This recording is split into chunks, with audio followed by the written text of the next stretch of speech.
Welcome to Flipped Classroom. Today's lesson is on the definition essay.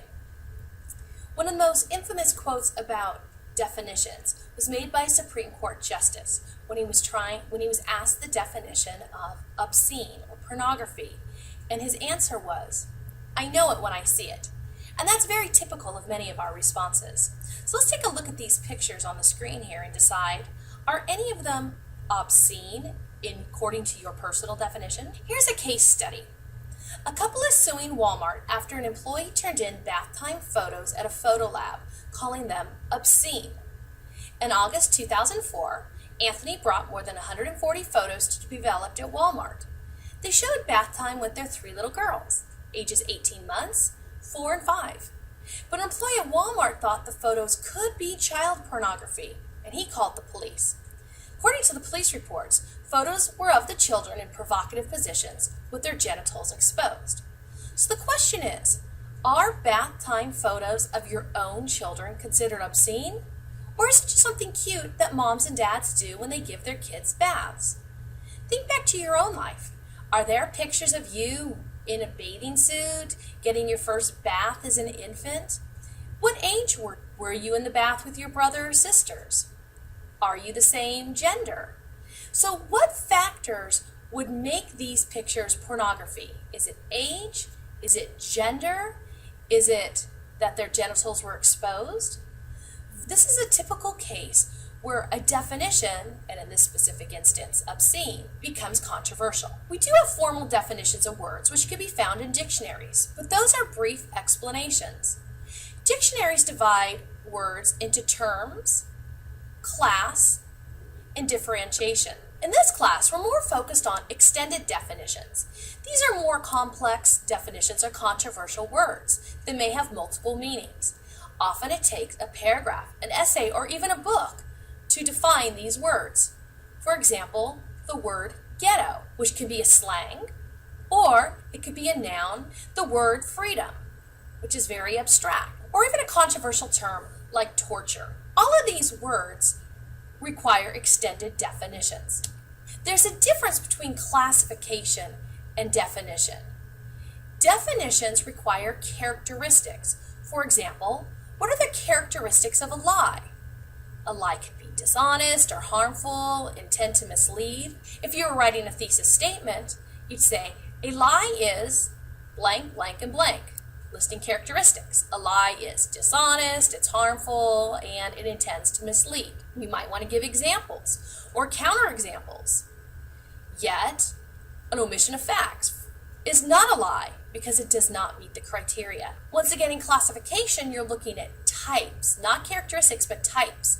Types of lies. There's white lies and facades, there's ignoring plain facts, and so forth.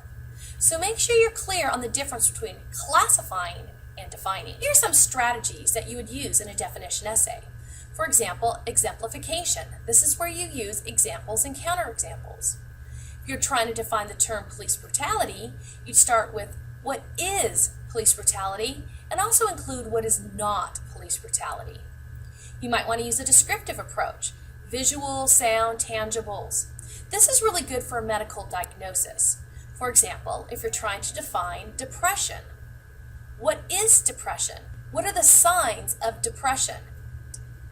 Another strategy is compare and contrast.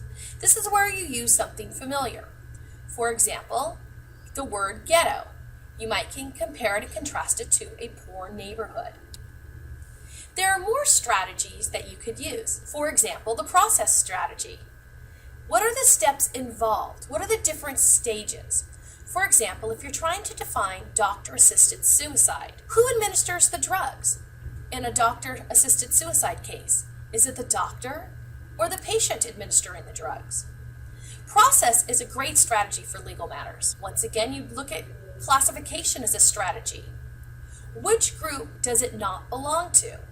So if somebody's experiencing the baby blues, would that fall into the classification of being depressed or just being sad? This makes a difference because in one case, you would require medical treatment. Other useful strategies are synonyms, negation, enumeration, analogies, and actually looking at the origin and development. When writing a definition essay, you want to avoid descriptive statements such as, if you're defining happiness, happiness is a 4-day work week. You also want to avoid repetition. Don't include the word in the definition. For example, if you're defining abstract art, you would not want to say abstract art is a school of artists whose works are abstract. Also, it's more sophisticated to avoid phrases like is when and is where. Here's an example. If you're defining prejudice, prejudice is when someone hates a group. Instead, it would be better to say, prejudice is an irrational bias or hate directed towards. When writing a thesis statement, it's often good to start out with the term, list the characteristics, and conclude with the justification. Let's start with a definition of hero. A hero is brave, selfless, and wears a cape. And it's important to identify a hero so you know who to trust.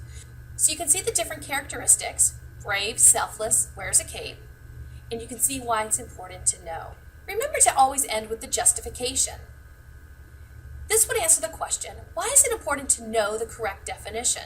Why are the other definitions wrong or harmful or ineffective? Also, it's important to know who does the definition impact.